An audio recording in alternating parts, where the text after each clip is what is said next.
Hello, hello! Welcome back to N25 Event Summaries. Long time no night chord. It's been a minute since the Second World Link, and today we're returning with Mizuki's sixth focus, Tying Tomorrow's Ribbon, the long-awaited follow-up to perhaps the most well-known event in Project Sekai history. But don't worry, we'll be having a nice, relaxing time today. Though this is the beginning of the current Nigo arc that I've dubbed the Future arc, which is, it's night chord at its finest, if I do say so myself. Anyway, the event ran on the JP server from August 22nd through the 28th, 2025. If you're watching this video when it goes up, the event is currently ongoing on every other server. The commission song for today is kazatte, or embellish, decorate, you take your pick. There's lots of different ways to translate it. Now I think we've earned ourselves a wholesome night court event, haven't we? I won't waste any more time.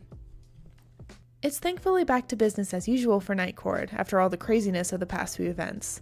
It's nice to see them working together on Musique again in a healthy way. Looking at you, Kanade. What's more, Mizuki just got some super exciting news from her mom. Her older sister Yuki will be in Shibuya for work soon. There's even a good chunk of time dedicated to prep work, so Yuki will be in town for more than just a few days. Her fashion brand is having a pop-up event in Shibuya, so Mizuki is extra excited to check it out with her sister. And also, now that she's thinking about it, Enna is the only one who hasn't been introduced to Yuki yet. Maybe they can all go together.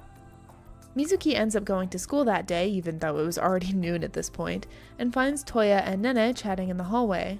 She asks Toya about his trip to America, since it's been a while since they've seen each other, and Toya raves about everything he's experienced. Nene also talks about her own training with Arkland and such. Mizuki smiles at how starry-eyed her friends look while talking about their dreams and goals. It's nice to have that sort of thing set in stone, isn't it? Mizuki returns home that evening to find Enna already online. It's rare for her to be on night court at this time, so they take the opportunity to talk. And really, it's just Mizuki commenting about Ototo-kun. Enna says that he's been really fired up since he got back, and the trip must have been some good motivation for him. That's 3 people now, resolutely chasing their dream. 4 if you count Enna. She's happy for all of them, truly, and thinks it's amazing that they're all so driven, but Mizuki doesn't really have any sort of solid goals like that, you know? Nothing concrete to chase after. Enna encourages Mizuki. It's fine to not know what she wants right now. Whatever that goal is, she'll find it eventually.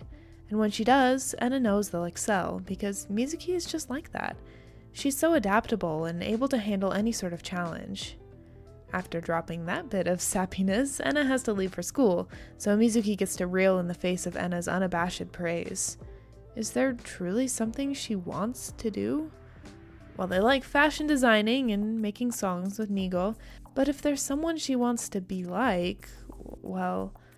Mizuki first thinks of her sister, and then Kanade and Mafuyu together, and then finally Enna. It's a bit different from what others might call a dream, though. Mizuki goes to pick up Yuki at the airport a few days later. She's almost immediately bombarded by Yuki's coworkers, who all fawn over Mizuki like a lost kitten. Clearly, Yuki has been doing her due diligence as big sister. Once they make it back to the house and unload all of Yuki's luggage, she, too, talks about her dream. Yuki is working to open her own clothing store and expand to countries all around the world. Another admirable dream, another person so motivated in the face of hardship. They explain this to her sister and then ask what made Yuki want to become a fashion designer. Yuki goes on this long explanation, but in short, designing clothes makes her happy. Designing clothes for Mizuki especially. Maybe she wasn't chasing her dream for the sake of having something to work towards, and maybe Mizuki doesn't need to either. But really, everyone is so amazing. In the Sekai, Mizuki goes looking for everyone to hand out the snacks that Yuki brought over from France and runs into Len. Len and the others have been around Nigo enough to know when something is wrong, so Len immediately asks about the expression Mizuki is wearing.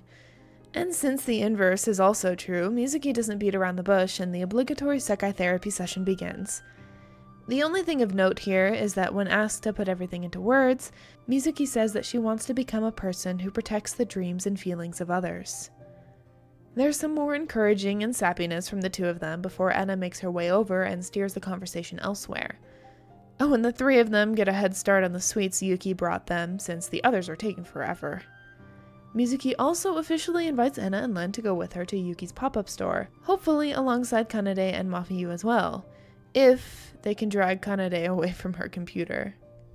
Luckily, they are successful, and all 4 members of Nigo are off to Fleur Libre's pop-up shop.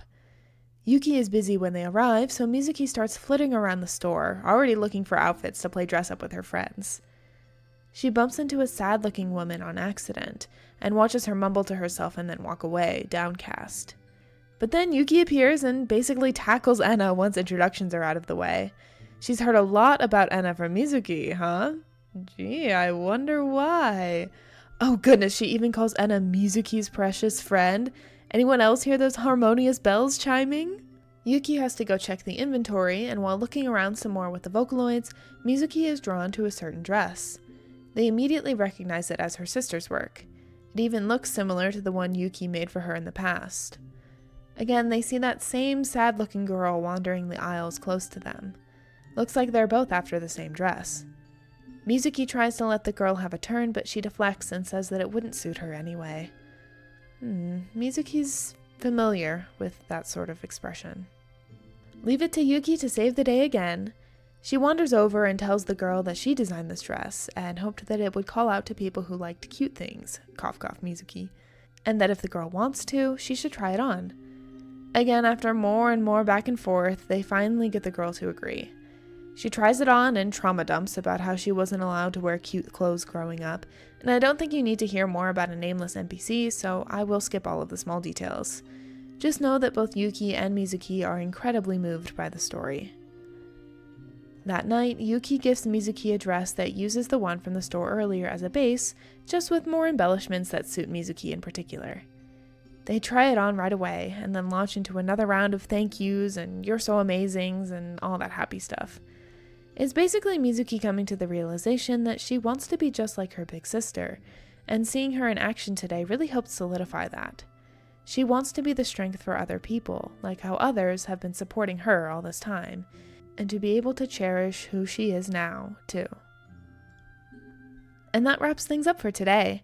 I told you we'd have a nice time, and I'm glad to see everyone thinking about normal things and doing normal high school activities. And I'm always happy to see Mizuki's #1 supporter, Yuki. Now it's going to be a battle over who loves Mizuki more between Enna and Yuki. Before I let the outro play, though, I would like to encourage you to look into the lyrics for this commissioned song, Kazatte, especially if you're a Mizuki fan. Who knows, maybe you'll find something worth looking for. Unfortunately, it's going to be another long wait until the next Nigo focus, but I hope you'll stick around to see it. Next up will be Enna's 6th focus event, Colors of Pure Sense. I'll see you then.